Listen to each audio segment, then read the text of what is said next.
make it just on 7, so I might make a start. And first of all, welcome tonight for coming along. And my name is Firth. I'm a Buteyko practitioner. Now, Buteyko is a very difficult word for people to say, let alone spell.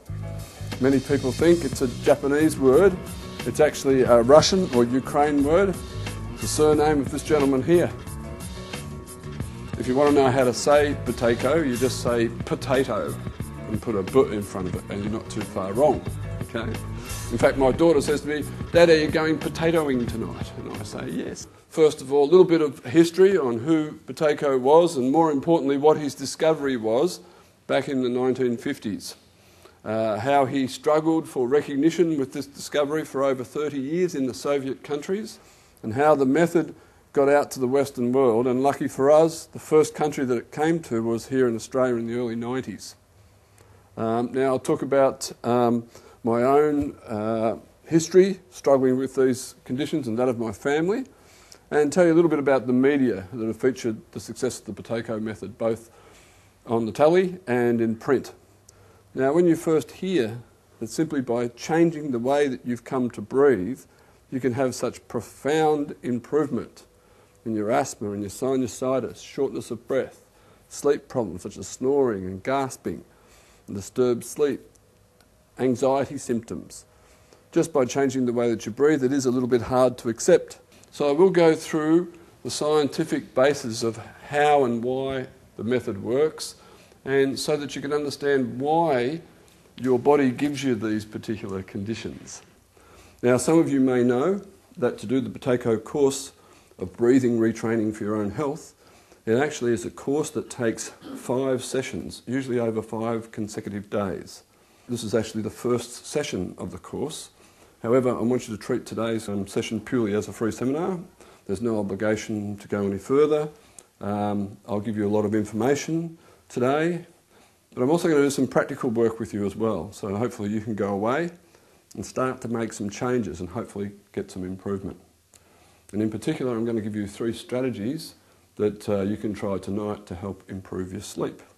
So Buteyko was this Russian doctor. He made this discovery when he was doing his 3rd year of his medical studies. He was given a not very pleasant assignment. The assignment was to observe people dying. Not very pleasant at all. And he sat by these poor souls' beds for months and months and months, recording, observing. And what he discovered was that just before the onset of death, people's breathing rate deeply increased.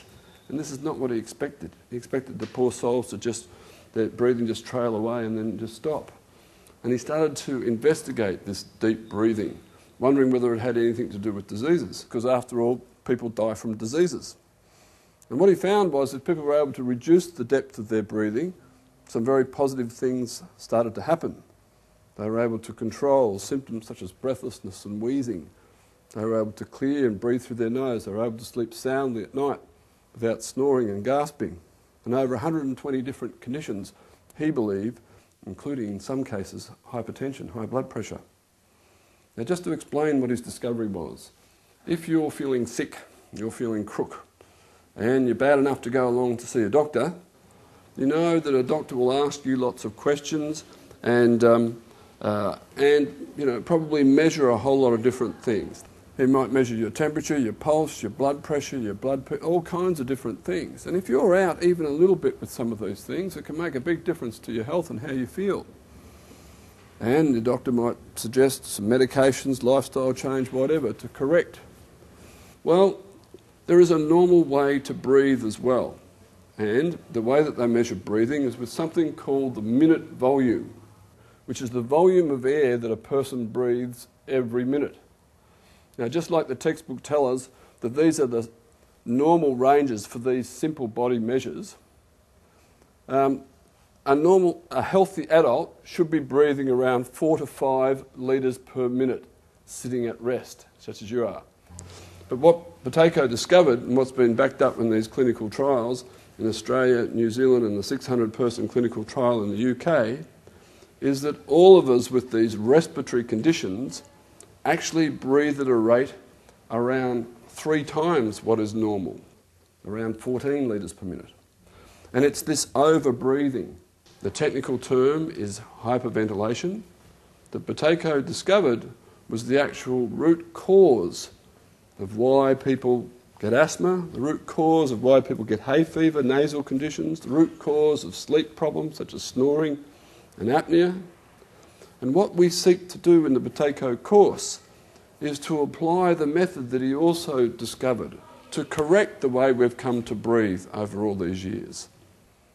It's made up of a series of education, subtle lifestyle change and breathing exercises that corrects this way we've come to breathe, resulting in an improvement in symptoms, usually in days, less need for medications, an increase in your ability to do physical exercise, and less dependence on drugs and machines. Now currently, Western medicine, our good doctors, don't recognise this over-breathing unless it becomes extreme and the symptoms have really kicked in. And of course they think it's the triggers that are the cause of asthma and hay fever. So we're expected to rip up the carpets, don't go outside in the springtime, stay away from people wearing perfume or smoking, and take medications simply to reduce the symptoms. Or in the case of snoring and sleep apnea, we're expected to wear uncomfortable devices in our mouth or machines on our masks on our face for the rest of our lives, simply to reduce the symptoms of the problem. But as you're probably aware in life, if you don't attack the root cause of a problem, then the problem usually doesn't go away, and often the symptomatic treatment can cause a new problem which is just as bad as the first. So just to make it perfectly clear what I've said here, what I'm saying is that the reason why you might get asthma, the reason why you might get nasal problems, the reason why you get hay fever, and the reason why you snore or gasp or stop breathing at night is because you've come to breathe too much. Now, when I first heard this over 8 years ago, and I suffered from asthma, chronic sinusitis, blocked nose, and sleeping problems for over 40 years, I came along to one of these seminars and someone was standing up the front telling me I was breathing too much. I found it very, very hard to accept, because whenever I was in trouble, whenever I was struggling, I always felt I wanted to breathe more, not less. But the way I describe it now to people was, if you think as to when was the last time that you perhaps suffered with a bit of shortness of breath or wheezing, or you observed somebody who was struggling with an asthma attack, or you woke up gasping at night, or you observed someone snoring, because of course we don't ourselves, do we? Observe somebody snoring at night. If you looked at the way they were breathing at the time and compare it to the way that I'm breathing right now. See, we usually don't have too much trouble when we're able to breathe calmly and gently through our nose. Often it's a lot of heavy chest movement, and certainly often breathing through the mouth. So just to go back to Buteyko's discovery again, and fill you in on a little bit of history. What happened back in the late 50s and 60s was Buteyko looked around and found he was really right out of step. Everybody at the time was experimenting with increasing breathing, deep breathing. And you still hear it today. You'll hear people tell you to take a deep breath.